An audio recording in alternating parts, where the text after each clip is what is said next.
اعوذ باللہ من الشیطان الرجیم، بسم اللہ الرحمن الرحیم۔ نماز جمعہ صحیح کب ہوگا؟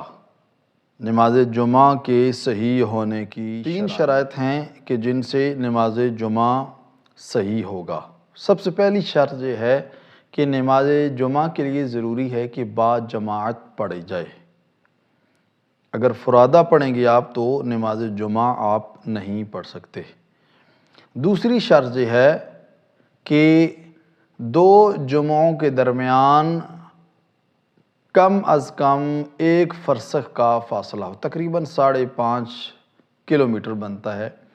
دو جمعوں کے درمیان 1 فرسخ کا فاصلہ ہونا ضروری ہے۔ اگر اس کے اندر دوسرا جمعہ پڑھا جا رہا ہے تو پھر جو جمعہ پہلے پڑھا جائے گا وہ درست ہوگا اور جو بعد میں پڑھا جائے گا وہ درست نہیں ہوگا۔ اور تیسری شرط یہ ہے کہ نماز جمعہ سے پہلے 2 خطبے پڑھے جائیں۔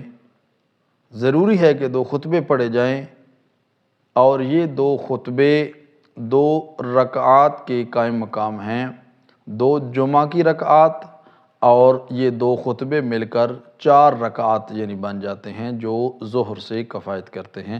تو ضروری ہے جمعہ کے لیے کہ نماز جمعہ سے پہلے 2 خطبے دیے جائیں۔ والسلام علیکم ورحمۃ اللہ وبرکاتہ۔